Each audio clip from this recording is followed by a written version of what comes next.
스트레스에 대해서도 좀 배웠고 이 스트레스가 남녀가 어떤 차이가 있는지에 대한 이야기도 했기 때문에 오늘은 이제 이 스트레스를 어떻게 우리가 관리하면서 살까 이런 방법에 대한 이야기를 해보도록 하겠습니다. 자, 스트레스에 대해서 충분히 이해를 했죠. 스트레스는 어떤 일이나 어떤 사람이나 어떤 환경이나 어떤 돈을 겪으면서 받은 내 마음의 상처다 이렇게 제가 설명을 했고, 이렇게 마음의 상처가 한번 생기면 우리 기억 속에 저장이 되기 때문에 그 일이 해결돼도 그 사람이 10,000번을 빌어도 그 환경이 좋아져도 그 돈이 돌아와도 내 기억에 콱 박힌 이 스트레스는 사라지지 않는다라고 제가 말씀을 드렸습니다. 사라지지 않으면 어떻게 되죠? 기억에 차곡차곡 쌓여져서 내가 견딜 수 있는 힘을 넘어가는 상황을 만들게 됩니다. 이렇게 내가 견딜 수 있는 힘을 넘어가면 우리 몸에서는 여러 가지 증상들이 나타나게 되죠. 자, 이게 넘어가지 않아야 스트레스를 관리할 수 있는 거 아니겠습니까? 그 관리라는 것은 차곡차곡 쌓이는 걸 안 쌓이게 하는 것도 좋은 방법이겠지만 사실 감정적으로 내 느낌인데 그걸 내가 어떻게 관리를 하겠어요. 기분이 나쁜 건 나쁜 거잖아요. 그죠? 여러분들 주변에서 오늘 지금 이렇게 마스크를 벗고 코가 다 노출되어 있는 상황에서 누가 방구를 뀌었어요. 네? 기분이 좋아요, 나빠요? 나빠요. 내 거면. 내가 낀 방구면. 참아야죠. 예. 이렇게 감정적인 것은 우리 스스로가 조절하기가 매우 어렵습니다. 그냥 보고 기분이 나쁘고 보고 마음이 아프고 보고 또는 듣고 상처를 받게 되는 것들이거든요. 그래서 이 스트레스라는 것을 내가 스스로 안 받겠다. 넌 스트레스 안 받을 수 있어? 넌 스트레스 관리할 수 있어? 이게 쉽지 않다, 이런 말씀을 우선 먼저 드립니다. 자, 스트레스라는 것은 사실 형체가 없어요. 감성적인 거기 때문에 우리가 마음대로 조절할 수가 없어요. 그래서 아주 어렵습니다. 그렇다면 이 스트레스는 우리 몸에 이제 여러 가지 반응을 유발하는 거, 이거 다 설명을 제가 미리 한번 드렸죠. 스트레스가 꽉 차서 내가 견딜 수 있는 한계를 넘어가면 자율신경계를 문제를 삼아서 자율신경계가 하는 일들이 해결이 안 되고 그러면서 증상들이 나타난다, 이런 설명 다 드렸습니다. 그렇다면 자율신경계에 영향을 주지 않을 정도로 우리가 스트레스를 관리해야 되는데 어떤 방법을 써야 되느냐?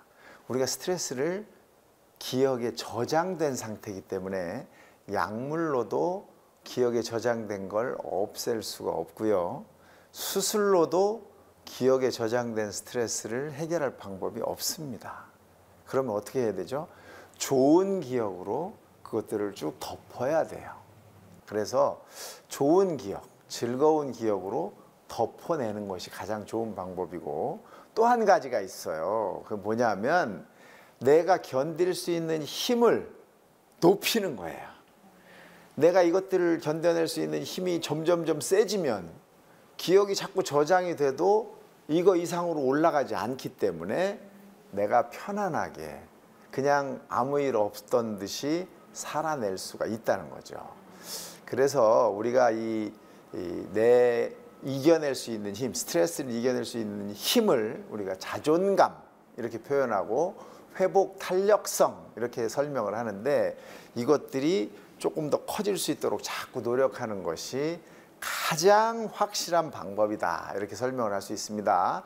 자, 그렇다면 이 자존감을 높이려면 어떤 방법을 써야 되느냐? 이게 이제 수많은 책들, 수많은 정말 지성들이 설명을 다 해놨죠. 제일 중요한 게 여러분들이 칭찬을 듣는 겁니다. 자, 칭찬 어떻게 해야 듣죠? 칭찬을 어떻게 하면 칭찬을 해주나요? 네? 돈 주면 해주나요? 잘해야 돼요? 아, 잘해야. 좋은 말씀이 잘해야. 자, 칭찬을 들으려면 그 어떤 일이나 내가 하고 있는 것에서 조금 잘해야죠. 지금 말씀하신 대로 잘하거나 또는 훌륭하게 해야죠. 이 칭찬과 함께 또 필요한 게 뭐냐 하면 성취감입니다. 칭찬, 성취감, 이것들은 여러분의 자존감을 이렇게 올려줘요. 자, 칭찬은 고래도 춤추게 한다 이런 말 있잖아요. 우리가 이 동물들을 조련할 때도 칭찬을 해주고 거기에 또 강아지나 뭐 훈련시킬 때도 뭘 먹이를 주잖아요. 잘했어 잘했어 하면서 뭘 주면 그게 칭찬이 돼서 더 잘하게 되거든요. 사람도 우리도 똑같습니다. 그렇게 하면 내 자존감이 높아져요. 근데 이 칭찬과 성취감을 느끼려면 필요한 게 있어요. 반드시 필요한 게 뭐냐? 일을 해야 합니다. 일을 하지 않는데 어떻게 칭찬을 들어요? 내가 어떤 일을 했어야 칭찬을 들을 수 있죠. 무언가를 해야 성취감이 생기는 거거든요. 일을 해야 됩니다. 그 일은 두 가지가 있어요. 돈 받고 하는 일, 직업이라고 하죠. 돈 안 받고 하는 일, 뭐라고 하죠? 봉사라고 합니다. 자, 우리는 일을 해야만 칭찬도 들을 수 있고 성취감을 느낄 수 있어서 자존감을 높여서 스트레스를 이겨낼 수가 있습니다. 근데 이 칭찬과 성취감의 기본 전제 조건은 반드시 일을 해야 합니다.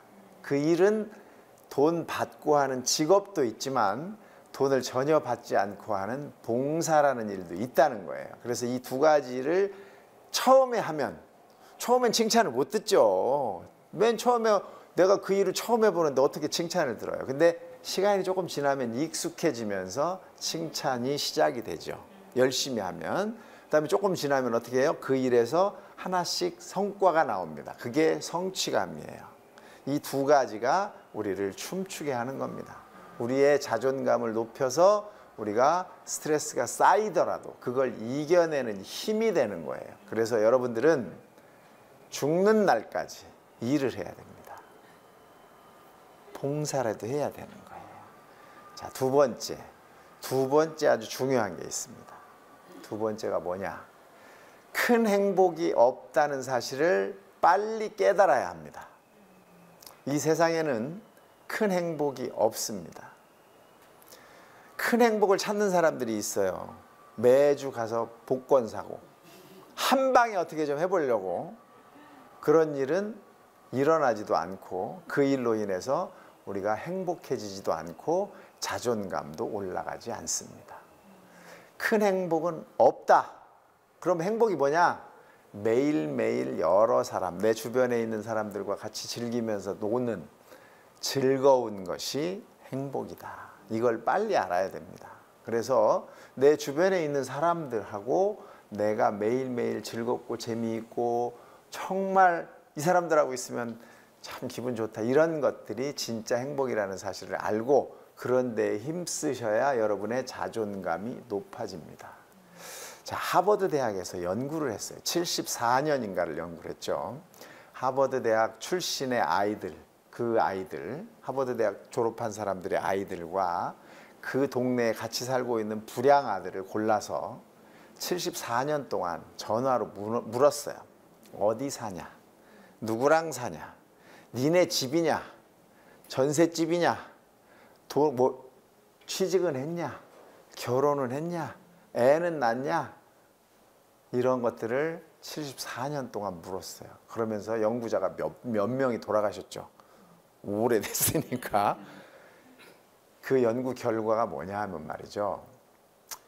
세상을 살면서 가장 중요한 게 뭐냐를 찾기 위한 연구였는데 인생을 살면서 즐겁고 행복하게 살기 위한 기본 조건이 뭐냐? 돈이었느냐? 아니더라 이거예요. 그러면 가족이었느냐? 그것도 아니더라 이겁니다. 그럼 무엇이었을까요? 내 옆에 누가 있느냐입니다. 내 옆에 누가 있느냐가 가장 중요하더라. 그러니까 여러분들은 여러분 주변에 누가 있느냐를 지금부터 가장 중요하게 생각하시고 그분들한테 투자를 하셔야 되는 거예요. 내 주변에 누가 있느냐가 내 일생을 사는 데 있어서 가장 중요하다. 근데 주변에 있는 사람이 다 나쁜 사람이다. 그럼 내가 어떻게 되겠어요? 나쁜 사람이 되는 거죠. 근데 내 주변에 있는 사람이 좋은 사람이면 나는 좋은 사람이 될 뿐만 아니라 그분들로 인해서 내가 자존감이 높아지고 그로 인해서 이런 스트레스를 이겨낼 수 있는 힘이 더 강해지더라라는 거죠. 자, 여러분, 또 한 가지가 있습니다. 여러분의 값어치를 스스로 높일 수 있는 방법이 또 많이 있거든요. 그게 내 자존감을 높이는 거예요. 내 값을 내가 올려야 됩니다. 예를 들어서 여러분이 어떤 모임을 가게 됩니다. 대부분의 사람들이 모임이 있죠. 친구들의 모임도 있고 무슨 뭐 학교 모임도 있고 또 CEO들의 모임도 있습니다. 이런 데 가면 회장을 누가 할 건지 총무를 누가 할 건지를 가지고 항상 문제가 생겨요. 자, 이럴 때 저는 이렇게 이야기합니다. 총무를 한번 해봐라. 당신이 총무로 봉사를 한번 하는 그 순간에 인생이 바뀐다. 50명 정도 모임에서 한 사람이 총무를 하면 49명이 한 사람 총무한테 자신의 모든 걸 다 보여줍니다. 다 보여줄 수밖에 없어요. 왜? 나는 이런 사람이니까 나한테는 이렇게 해줬으면 좋겠어, 이렇게 해줬으면 좋겠어를 모든 나머지 49명이 저한테 얘기를 하게 돼 있어요. 총무는 뭘 가지는 거예요? 49명의 내 동료를 가지게 되는 거예요. 이 사람을 어디에 써야 될지, 이 사람은 뭘 하는 사람인지, 이 사람은 어떤 중요한 일을 할 수 있는지를 알게 됩니다. 물론 힘들죠. 그런 사람들을 같이 모시고 다니고 화합하게 만들고 서로 불협화음이 생기지 않게 만드는 게 아주 어렵죠. 하지만 그게 여러분을 성공으로 만드는, 또 여러분의 자존감을 높여서 스트레스를 이겨낼 수 있는 힘을 갖게 하는 한 방법입니다. 딱 한 번만 해보세요. 그러면 여러분이 얼마나 큰 힘이 생겼는지, 얼마나 자존감이 높아지는지를 금방 알 수 있습니다. 봉사하는 거죠. 이렇게 스스로의 자존감을 높이는 방법, 값어치를 높이는 방법이 많이 있어요. 예를 들어서 어디를 도와주세요라고 ARS 뭐 돌리라는 것도 나오고, 뭐 한 달에 한 번씩 얼마를 좀 후원하시면 도움이 됩니다. 이런 거 많이 나오잖아요. 그거 한 번만 해보세요. 기분이 얼마나 좋아지는지 모릅니다. 그게 여러분의 값을 스스로 높이는 방법입니다. 그게 여러분의 자존감을 높이는 거예요. 자, 지금을 어느 시대라고 그래요? 100세 시대라고 그래요. 여러분들이 지금 몇 살이신지는 모르겠고 보고 계신 분들이 지금 나이가 어떻게 되시는지 모르겠지만 이제 100살 안 넘는 사람이 없을 정도로 100세는 금방 옵니다. 그러면 지금부터 100살까지 굉장한 시간이 있어요. 이 시간을 내가 뭘 해야 될지 생각을 해보세요. 그게 또 한 가지 자존감을 높이는 방법입니다. 내 주변에 어떤 사람이 있게 만드느냐, 그게 바로 내가 지금부터 무엇을 해서 내 주변 사람들한테 줄 수 있느냐입니다. 지금은 뭐 여러분들 주변에 가면 뭐 가르쳐주는 데가 많아요. 동사무소, 주민센터 이런 데를 가면 한 달에 10,000원씩 내면 강좌가 막 엄청나게 많습니다. 예전에 상상도 못했죠. 저는 고등학교 때 우리 이 선생님이, 음악 선생님이 아주 독특하셔서 기타가 없으면 학교 음악실에 못 들어오게 했어요. 근데 제가 고등학교를 시험 봐서 간 사람인데 그 당시 우리가 얼마나 못 살았습니까? 근데 기타를 사와 가지고 가야 되는 거예요. 근데 그 기타를, 그때 배운 기타를 평생 칩니다. 그 선생님 덕분에 별다른 노력 없이 기타 치는 사람이 돼 있는 거예요. 자, 여러분이 지금부터 무언가를 새로 배우셔서 내 주변에 있는 사람들한테 그걸 베풀 수 있는 그런 상황이 된다면 내 주변 사람들이 얼마나 좋아하고 그분들이 얼마나 기뻐하고 그분들하고 같이 얼마나 잘 살 수 있겠습니까? 이게 여러분들이 또 해야 할 한 가지 자존감을 높이는 일입니다. 자, 우리가 이런 스트레스를 받으면 굉장히 불편해하고 힘들어하고 그 다음에 불행하다 이런 생각을 하게 됩니다. 여러분, 불행하다는 생각을 많이 가져요. 왜 불행할까요? 우선 첫 번째는 남과 너무 많이 비교합니다. 저 사람은 뭔데? 나는 왜 이렇고? 이게 첫 번째 우리가 잘못하고 있는 부분이고요. 두 번째는 또 뭐가 있느냐?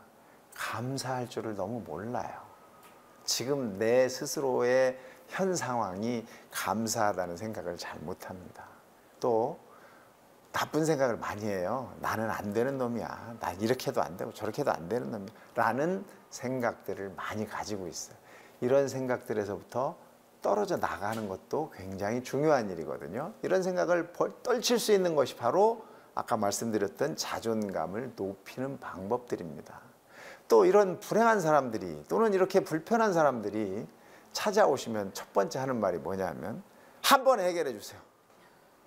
한 방에 좀 해결해 봐요. 아니 내가 잠을 못 자는데 선생님 한 방에 좀 해결해 주세요. 한 방에 해결해 드리면 얼마나 좋겠습니까? 근데 그렇게 될 수가 없어요. 예를 한번 들어볼까요?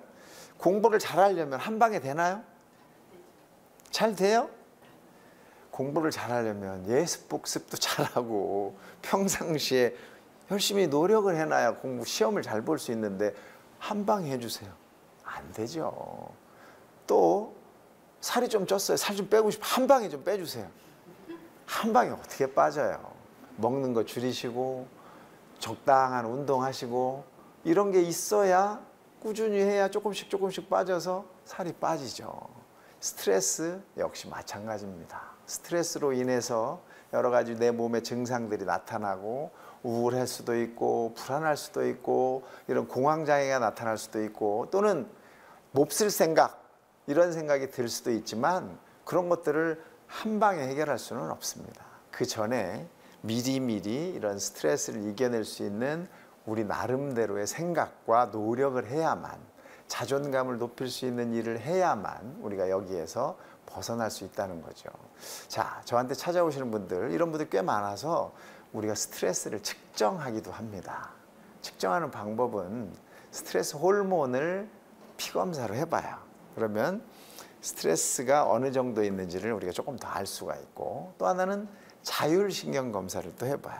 자율신경 검사를 해보면 자율신경에 어떤 문제가 생겼는지도 조금 알 수 있습니다. 또 거기에다가 그 외에도 여러 가지 모발을 잘라서 머리카락에 어떤 문제가 생겼는지 또는 내 몸에 미네랄이 어떤 문제가 있는지 이런 것들을 또 확인해서 찾아낼 수 있습니다.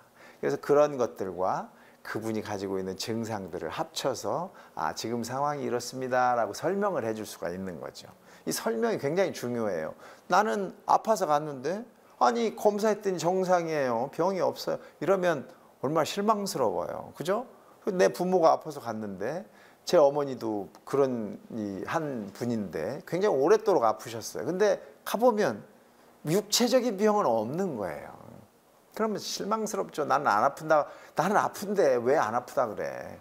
그런데 그게 바로 이런 스트레스에 의한 원인이 될 수 있다는 거. 그래서 그런 것들을 우리가 확인할 수도 있다는 사실도 여러분이 좀 알아두시면 좋을 것 같습니다. 자, 스트레스는 우리가 마음대로 안 받고 정리하고 해결해낼 수 있는 것들이 아닙니다. 내가 받은 마음의 상처고 내 기억에 저장되어 있는 것들이에요. 그래서 이 스트레스를 쉽게 없애고 쉽게 막고 할 수 없기 때문에 이걸 이겨낼 방법은 나의 자존감, 나의 힘, 나의 회복 탄력성이라는 걸 높이는 게 가장 좋은 방법이고 그 방법 중에 여러 가지를 오늘 제가 말씀을 드렸습니다. 조금 정리해 보면 뭐였죠? 칭찬과 성취감을 느껴라. 칭찬을 들어야 된다. 그 전제 조건이 하나 있었죠? 뭐라 그랬죠? 이 일을 해야만 한다. 그 일은 돈 받고 하는 일일 수도 있고 돈을 안 받고 하는 일도 있다. 그래서 이 일을 하지 않는 한은 우리가 칭찬과 성취감을 느낄 수 없다. 이 사실을 꼭 좀 알아두셨으면 좋겠고 두 번째로는 큰 행복 자꾸 찾으시면 안 된다고 말씀드렸어요. 큰 행복은 없다. 세 번째로는 또 뭐였죠? 내 주변에 있는 사람이 인생에 제일 중요하다. 내 주변 사람들한테 잘해라 이런 말씀을 드렸고 또 한 가지 얘기 드렸어요. 스스로 값어치를 높일 수 있는 일들을 찾아서 좀 하셔라 이런 말씀 드렸죠. 어떤 모임에 있어서 총무라든지 회장이라든지 하는 일을 스스로 한번 해보실 필요가 있다 이런 말씀을 드렸고 또 한 가지 마지막으로 드린 말씀이 뭐였죠? 뭔가를 좀 배워서 내 주변 사람들한테 할 수 있는 거를 지금이라도 배워라. 지금 여러분이 그런 배움에 열심히 노력하시잖아요. 그러면 거기서도 칭찬과 성취감이 나옵니다. 그러면서 그걸로 주변 사람들을 또 즐겁게 해줄 수 있는 일들이 생겨요. 여러 가지 음식을 하는 것도 굉장히 좋은 방법이고 악기를 배우는 것도 너무 좋은 방법이고요. 그림을 그리는 것도 좋은 방법이세요. 글씨를 한번 써보는 것도 좋고요. 뜨개질 뭐든지 좋습니다. 이런 취미 생활을 통해서 내 주변 사람들을 재미있고 즐겁게 해줄 수 있는 방법이 있다면 이것 또한 여러분의 자존감을 높이는 방법이 된다는 겁니다. 오늘 제가 드린 말씀은 우리가 이 스트레스를 받은 다음에 이것들을 어떻게 하면 잘 관리하고 넘어갈 수 있는지 이런 방법들에 대한 말씀을 드려봤습니다. 도움이 되셨는지 모르겠습니다. 박사님 오늘 강연 감사합니다. 네. 그런데 강의를 들으면서 몇 가지 좀 궁금한 것들이 생겼어요. 네. 만약에 우리 가까운 사람 중에 오늘 스트레스랑 분노에 대해서 좀 얘기를 해주셨었잖아요. 네, 네. 근데 뭔가 분노를 넘어서서 막 하시는 분이 주변에 있어요. 근데 그런 사람들을 만났을 때 가까이 있는 사람이 그러면 좀 어떻게 대처를 해야 할까요? 우선은 왜 그런지를 좀 생각해 보실 필요가 있죠. 그분이 처한 환경이 어떤 건지, 뭔가가 문제가 있는지, 어렵고 힘들고 괴로운 게 뭔지를 한 번쯤 생각해 볼 필요가 있고요.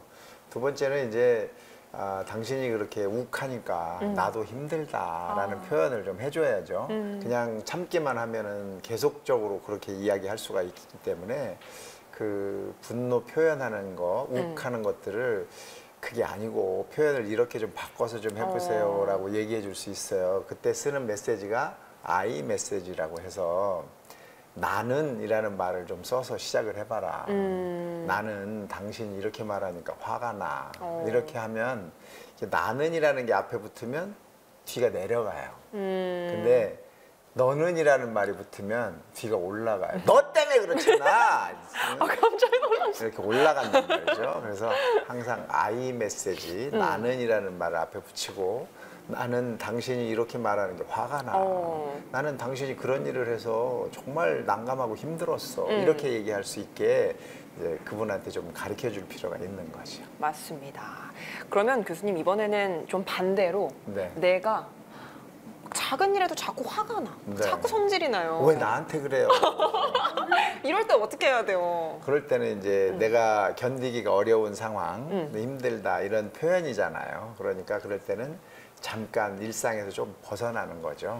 좀 휴식도 취하고 예를 들어서 하루 정도 휴가를 낼 수 있으면 내서 좀 내가 좋아하는 거, 취미생활 또 마음을 다스릴 수 있는 일 이런 것들을 좀 해보시면 좀 가라앉겠죠. 예, 이렇게 해서 우리가 일상생활에서 힘든 것들은 벗어나는 수밖에 없어요. 우리가 그 일을 다 해결해내고 내가 다 가질 수는 없는 거잖아요. 네.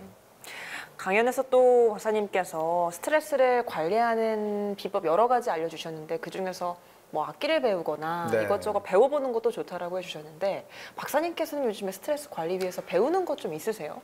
그렇죠. 요즘에는 땡튜브 이런 걸 보면 막 초보들 할 수 있는 거 많잖아요. 굉장히 많더라고요. 맞아요. 제가 이제 학생 때 드럼을 쳤었는데 이제 한동안 그걸 잊고 있다가 요즘에 보니까 그 땡튜브 보니까 거기 막 초보들을 다시 하는 게 나와요. 저도 이제 다시 초보가 된 거랑 비슷하니까 그걸 보면서 막 신나게 그런 것도 해보고 또 수영을 작년부터 이제 시작을 했는데 수영에 종류가 많잖아요. 근데 다 못하고 허리도 아프고 나이가 드니까 이제 주로 자유형, 배영 이것만 했는데 요새 이제 평영을 또 다시 도전해서 열심히 이제 노력하고 있거든요. 발차기가 조금 덜 되기는 하는데 그것도 또 재미있어요. 그리고 제가 아는 주변의 분들이 이제 그림, 미술 이런 거에 또 조예가 깊으신 분들이 많아서 이제 그림에 도전을 또 해보려고 합니다. 역시 스트레스 관리 전문가답게 배우고 계신 것도 참 많습니다. 오늘 강연도 너무 유익한 강연 들려주셨는데요. 박사님 다음 강연은 어떤 주제인가요? 다음 강연은 이제 스트레스를 받았을 때 우리가 이제 어떻게 운동을 하고 또 어떻게 먹어야 이것들을 또 잘 관리하고 우리가 극복해낼 수 있는지 이런 부분에 대한 이야기를 또 해보도록 하겠습니다. 네, 스트레스를 잘 관리하는 내용들 더 다음 주에 들려주신다고 하니까요. 꼭 시청 바라겠습니다. 함께해 주신 백세인생 가족 여러분 고맙습니다. 오늘도 주님 안에서 승리하는 하루, 건강한 하루 보내시고요. 저는 다음 이 시간에 다시 찾아오겠습니다. 건강한 백세 인생을 위하여!